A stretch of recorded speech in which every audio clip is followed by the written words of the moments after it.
എന്താ വിശേഷം? അപ്പ അറിഞ്ഞില്ലേ? എന്തുകൊണ്ടാണ് ഈ വിധി ഇപ്പോൾ റെലവൻ്റ് ആയത്? എന്തുകൊണ്ടാണ് നമ്മൾ ഇതിനെപ്പറ്റി സംസാരിക്കുന്നത്?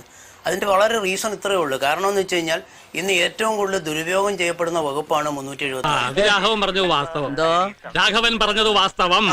എല്ലാ കോടതികൾക്കും അറിയാവുന്ന ഒരു കാര്യമാണ്. ഒരു സ്ത്രീയും പുരുഷനും തമ്മിൽ കൺസെന്റോട് ബന്ധമായി അവർ തമ്മിൽ പിന്നീട് ആ ബന്ധം ഏതെങ്കിലും രീതിയിൽ സോറാവുമ്പോഴത്തേക്ക് ഉടനെ തന്നെ എത്ര 2 വർഷം 3 വർഷം 4 വർഷം ആയി കഴിഞ്ഞ് കഴിഞ്ഞാൽ ഉടനെ തന്നെ റേപ്പിന് കേസ്. ഇപ്പൊ പല വേഷത്തിലും പേരിലും നല്ല തറവാടിത്തുള്ള കള്ളികൾ ഇറങ്ങിയിട്ടുണ്ട്. എന്നിട്ട് അതിനകത്ത് ആകപ്പാടെ വരുന്ന ആർഗ്യുമെന്റ് എന്താണ്? നിങ്ങൾക്ക് മെഡിക്കൽ റെക്കോർഡ്സ് ഇല്ല, കണ്ടംപറേനിയസ് ആയിട്ടുള്ള പരാതിയില്ല, സാധാരണഗതിയിൽ കാണുന്ന റേപ്പിന് കാണുന്ന അക്കമ്പനീഡ് ആയിട്ടുള്ള മുറിവുകളോ ക്ഷതങ്ങളോ ഒന്നും തന്നെ ഇല്ല. അപ്പോൾ പറയും സ്ത്രീയുടെ മൊഴിയാണ്, സ്ത്രീയുടെ മൊഴി വിശ്വസിച്ചേ പറ്റുള്ളൂ. അങ്ങനെ എന്തെങ്കിലും നിയമത്തിൽ പറയുന്നത് ശരിക്കും തെറ്റല്ല. ജെൻഡർ ജസ്റ്റിസിന് വേണ്ടി നമ്മൾ ആർഗ്യുന്ന സമയത്ത് ഒരു പുരുഷനൊരു നീതി, സ്ത്രീക്കൊരു നീതി എന്ന് പറയുന്ന അടിസ്ഥാനപരമായിട്ട് നമ്മുടെ ഭരണഘടനയ്ക്ക് എതിരായിട്ടുള്ളൊരു കാര്യമില്ലേ? സ്ത്രീ എന്ന് പറഞ്ഞാൽ എന്താ? ഒരു പ്രത്യേക ദൈവത്തിന്റെ ഒരുപാട് അധികാരമുള്ള ഒരു ദൈവത്തിന്റെ കുട്ടിയാണ്. ഒരു പുരുഷൻ എന്ന് പറയുന്നത് അധികാരം കുറഞ്ഞ അല്ലെങ്കിൽ ഡിഫക്റ്റ് ആയ ഒരു ദൈവത്തിന്റെ കുട്ടികളാണോ പുരുഷൻ? പുരുഷനും സ്ത്രീയും നമ്മുടെ രാജ്യത്ത് ഈക്വൽ. പറഞ്ഞത് കേട്ടോടാ, അന്തസ് വേണോടാ, അന്തസ്. ഒരു സ്ത്രീയുടെ അടുത്ത് ഒരാൾ ചെന്നിട്ട് നേരത്തെ മാഡം പറഞ്ഞു, ഷഹനാസ് മാഡം പറഞ്ഞു സ്ത്രീയെ മാനിപ്പുലേറ്റ് ചെയ്യുന്നു. അങ്ങനെ എങ്ങനെയാ മാനിപ്പുലേറ്റ് ചെയ്യുന്നത്? ചരിത്രം അങ്ങനെയാണോ പറയുന്നത്? ജൂലിയസ് സീസറെ ആരാ മാനിപ്പുലേറ്റ് ചെയ്തത്? ക്ലിയോപാട്ര. ഇതൊക്കെ ചരിത്ര സത്യങ്ങളല്ലേ? ഇതൊക്കെ മാറ്റി നിർത്തിയിട്ട് സ്ത്രീക്ക് മാത്രമായിട്ട് പ്രത്യേകത. ഏതെങ്കിലും ഒരു സ്ത്രീ ചുമ്മാ ഒരാൾ പോയി പറയാ നമുക്ക് തമ്മിൽ ഞാൻ നിങ്ങളെ കല്യാണം കഴിച്ചോളാന്ന് പറഞ്ഞു കഴിഞ്ഞാൽ ഏതെങ്കിലും ഒരു സ്ത്രീ ബോധവും തലയ്ക്കകത്ത് ആള് താമസമുള്ള ഏതെങ്കിലും ഒരു സ്ത്രീ ആരെങ്കിലും കൂടെ കിടക്കാൻ പറ്റും? ആർ വി തിങ്കിങ് ഓഫ് നമ്മൾ ഹണിമൂൺ എന്ന് പറയുന്നത് ആഫ്റ്റർ ദ മാരേജ് അല്ലേ? ഹണിമൂൺ എന്ന് പറഞ്ഞ് കല്യാണത്തിന് മുമ്പ് ഒരു ഹണിമൂൺ കേട്ടുകേൾവിയുള്ള കാര്യമാണോ? അപ്പൊ ഇതൊക്കെ പ്രൊമോട്ട് ചെയ്യുന്നത് തന്നെ വളരെ തെറ്റായ കാര്യമാണ്.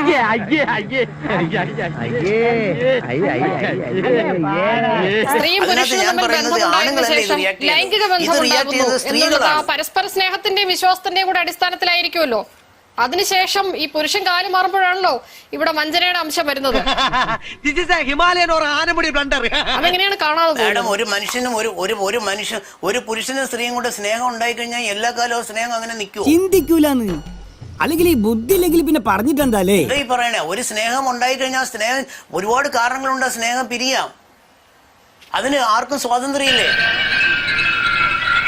അതില് നമ്മുടെ ഭരണഘടന എന്ന് പറഞ്ഞാൽ ജർമ്മനിയിലെ ഹിറ്റ്ലറിന്റെ ഒരു ഭരണഘടന അല്ല ഇത് this is A constitution of freedom, equality. ഇതൊക്കെ ഉള്ള ഒരു രാജ്യമാണ് ഈ രാജ്യം. ഒരു സ്ത്രീയായിട്ട് എനിക്ക് ബന്ധം വന്നു അല്ലെങ്കിൽ അടുപ്പം വന്നു, ആ സ്ത്രീയായിട്ട് എനിക്ക് തെറ്റിപ്പിരിയാനായിട്ട് അവകാശമില്ല. എന്ത് ലോജിക്കായി പറയണേ? ഒരു സ്ത്രീയായിട്ട് നിങ്ങളൊരു ബന്ധം വന്നു, കുറച്ചു കാലം നിങ്ങൾ ആ സ്ത്രീയോട് അതുകൊണ്ട് നിങ്ങൾ ആ സ്ത്രീയെ കല്യാണം കഴിച്ചില്ല എന്നുണ്ടെങ്കിൽ നിങ്ങൾ റേപ്പിസ്റ്റ് ആണ് എന്ന് പറയുന്നത് നിയമമാണോ? കഴുത്തുവരെ പെരുമ്പാമ്പ് വിഴുങ്ങി അവന്റെ തലയില് അത് നിയമമാണോ? അത് കോൺസ്റ്റിറ്റ്യൂഷൻ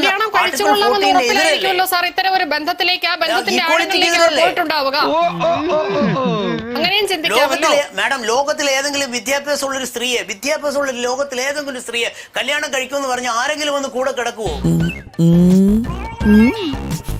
ഷഹനാസ് പറഞ്ഞ പോലത്തെ അനുഭവങ്ങൾ എല്ലാ പക്ഷത്തും ഉണ്ടായിട്ടുണ്ട്, സ്ത്രീകൾക്കും പുരുഷന്മാർക്കും ഉണ്ടായിട്ടുണ്ട്. ആന്തരിക അവയവങ്ങൾ ദ്രവിപ്പിച്ച് ഷാരോനെ കൊല്ലുമ്പോഴും ഗ്രീഷ്മയും അവനോട് ലൈംഗികത അടക്കമുള്ള കാര്യങ്ങൾ ഏർപ്പെട്ടിട്ടുണ്ട്. പാവപ്പെട്ട ഷാരനെ, എന്നിട്ട് ഷാരൻ ഈ വിഷം കഴിച്ച്, അതായത് കഷായം കലക്കി കൊടുത്ത് ഷാരൻ വിഷം കഴിച്ച് ആന്തരിക അവയവങ്ങൾ ദ്രവിച്ചു മരിക്കുമ്പോഴും ആ ഗ്രീഷ്മയെ തെള്ളി പറയാൻ തയ്യാറാവാതെ അവളെ കുറ്റപ്പെടുത്താതെ നിൽക്കുന്ന ആണുങ്ങളും ഉണ്ട്. അതുകൊണ്ട് സ്ത്രീപക്ഷത്തും പുരുഷപക്ഷത്തും അതേപോലെ ധാരാളം ദൗർഭാഗ്യകരമായ അവസരങ്ങൾ ഉണ്ടായിട്ടുണ്ട്. അമ്മക്ക് പ്രാണവേദന, മകക്ക് വീണവായന എന്ന് പറഞ്ഞ മാതിരി. എന്തുകൊണ്ടാണ് ഈ വിധി ചരിത്രപരം? ശാസ്ത്രമംഗൽ അനിൽകുമാർ സാർ സൂചിപ്പിച്ചതുപോലെ ഈ വിധിയുടെ ഡീറ്റെയിൽസിലേക്ക് 2 വരികളിൽ പോകാം. ഒന്ന് പേജ് നമ്പർ 20, 25ാം പാരാഗ്രാഫിന്റെ അവസാനം കോടതി പറയുന്ന വാക്കുകളാണ്. എവിടെ ഇതൊരു നടക്കി പോണ ലക്ഷണില്ല. ഞാൻ ഇവന്റെ 2 വാങ്ങിച്ചിട്ടേ പോവുള്ളൂ. Misuse of criminal justice machinery ഈ കാര്യത്തിൽ ഒരു പ്രൊഫൗണ്ട് കൺസേൺ ആണ് ജുഡീഷ്യറിക്ക്. ഓൾറെഡി ഞങ്ങൾ ഒരു ഹെവി ലോഡ് ഫേസ് ചെയ്യുകയാണ്. ഇത്തരം മിസ്യൂസ് കോൾസ് ഫോർ കണ്ടംനേഷൻ. ഇത് സാധാരണ പുരുഷപക്ഷ ആക്ടിവിസ്റ്റുകളുടെയോ മെൻസ് കമ്മീഷന്റെയോ വാക്കല്ല. പേജ് നമ്പർ 20, 21, 25 പാരാഗ്രാഫിന്റെ അവസാന വാക്യത്തിൽ പറയുന്നു, ഇത് അപലപനീയമാണ്. തീർന്നില്ല.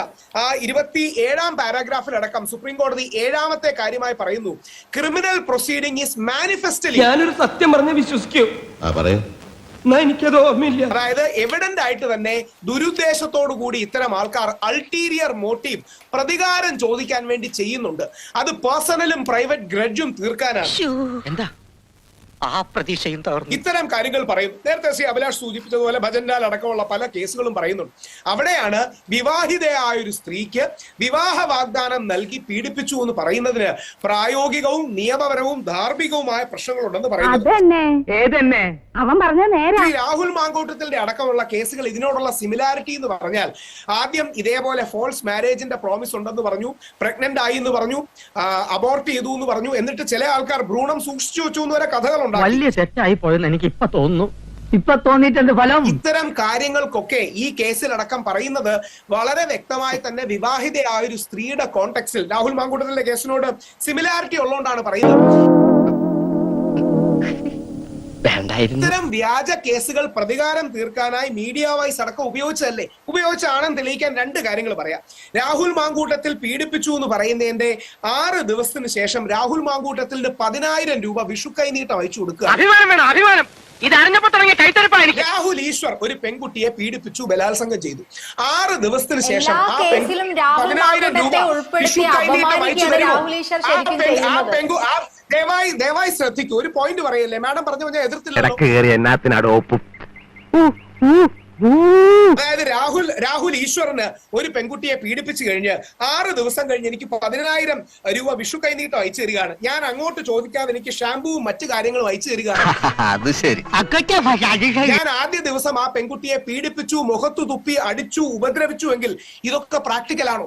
യഥാർത്ഥത്തിൽ സ്ത്രീകളുടെ ഏറ്റവും വലിയ ശത്രു ആരെന്നറിയാമോ? വ്യാജ പരാതി കൊടുക്കുന്ന സ്ത്രീകളാണ് സ്ത്രീകളുടെ ഏറ്റവും വലിയ ശത്രുക്കൾ. വ്യാജ പരാതി കൊടുത്ത് ബാക്കിയുള്ള സ്ത്രീകളുടെ ക്രെഡിബിലിറ്റി കൂടെ തകർക്കുന്ന സ്ത്രീകളാണ് യഥാർത്ഥത്തിൽ സ്ത്രീകളുടെ ഏറ്റവും വലിയ ശത്രുക്കൾ. യഥാർത്ഥത്തിൽ നമ്മൾ സ്ത്രീകൾക്ക് കൊടുക്കുന്ന എല്ലാ ബഹുമാനവും ആദരവും ഈ വ്യാജ പരാതിക്കാർ മിസ്യൂസ് ചെയ്യുകയാണ്. ചുരുക്കി പറഞ്ഞ നാട്ടുകാരുടെ മുമ്പിൽ ഒന്ന് ഷൈൻ ചെയ്യാൻ വേണ്ടി. ഞാൻ ഷഹനാസ് പറഞ്ഞ ഒരു കാര്യത്തിന് ഞാൻ റിപ്ലൈ പറയാം. ആ ഡോക്ടർ ഓമന എന്ന് പറഞ്ഞ ലേഡിക്കെതിരെ ഒരു കേരള പോലീസ് എടുത്തൊരു കേസുണ്ട്. അതിന്റെ ഫാക്സ് അറിയാമോ? ഒരുത്തരം കൊണ്ട് 16 അവന്റെ ബോഡി കട്ട് ചെയ്തിട്ട് ഫ്രിഡ്ജിനകത്ത് കയറ്റി ഡിസ്ട്രോയ് ചെയ്ത് ഒരു സ്ത്രീ ഒരു സ്ത്രീ ഒരുത്തം പോയിട്ട് അവന്റെ അടുത്ത് പോയിട്ട് വന്ന് ഞാൻ ഒന്ന് കല്യാണം കഴിക്കാം, നിങ്ങൾ എന്റെ കൂടെ വന്ന് കിടക്കുമെന്ന് പറഞ്ഞാൽ തലയ്ക്കകത്ത് ആള് താമസമുള്ള ഒരു സ്ത്രീയും വരത്തില്ല. പൂവെടുത്ത് ചെവിയിൽ വെച്ചിട്ട് റോഡിൽ കൂടി ഒന്ന് ഓടിയാലോ എന്ന് ആലോചിച്ചിരിക്കുകയാണ്. ഇത് വളരെ മോശകരമായ ഒരു അവസ്ഥയാണിത്. ഇതിന്റെ പേരിൽ ഒരു ചെറിയൊരു സംഭവം ഉണ്ടായി കഴിഞ്ഞു കഴിഞ്ഞാൽ അതിനെ എനിക്ക് രാത്രി 12 മണിക്ക് ഒരുത്തനെ വീട്ടിൽ പോയിട്ട് ഉറങ്ങിക്കിടക്കുന്ന ഒരുത്തനെ അറസ്റ്റ് ചെയ്തുകൊണ്ട് വരിക. What nonsense it is. ഞാൻ അപ്പോഴേ പറഞ്ഞോട് ഇതൊന്നും ഇത് വളരെ കാലിക പ്രാധാന്യമുള്ള വിധിയാണ്. ഈ വിധി നമ്മുടെ ട്രയൽ കോഡുകളിലൊക്കെ ഭയങ്കരമായ റിപ്പിൾസ് ഉണ്ടാകാൻ പോവുകയാണ്. ഒരു സംശയവുമില്ല. ഒരുപാട് കള്ളക്കേസുകൾ ഹൈക്കോടതി കോഷിയപ്പെടും. ഇത് നല്ല കാര്യമാണ്. ഇതൊക്കെ കയ്യോടെ പിടിച്ചു കൊടുത്തില്ലെങ്കിലേ നീയൊക്കെ വഷളായി നാടിനും വീടിനും കൊള്ളാം. ഇതിനകത്ത് ഈ നിയമം ദുരുപയോഗം ചെയ്യുന്നവർക്ക് നല്ല പണിയായി ഇത് കൊടുത്തിരിക്കുന്ന ഒരു സംശയവും. ആദ്യം വ്യക്തി നന്നാവണം, എങ്കിലേ കുടുംബം നന്നാവൂ. കുടുംബം നന്നായ സമൂഹം നന്നാവൂ. സമൂഹം നന്നായ രാജ്യം നന്നായി. രാജ്യം നന്നായ ലോകം നന്നാവും. ഒരു 6 ഇഞ്ച് നീങ്ങി ഒരു ചുവന്ന സ്വിച്ച് കാണുന്നുണ്ടോ? കാണുന്നുണ്ട്. ഈ സ്വിച്ചിന്റെ കാര്യമാണ്.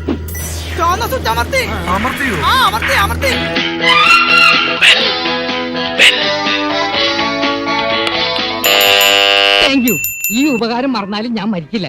ഇതൊക്കെ എന്ത് അപ്പോ നാളെ നേരത്തെ തന്നെ ഇങ്ങോട്ട് എത്തണം കേട്ടോ. ശരി.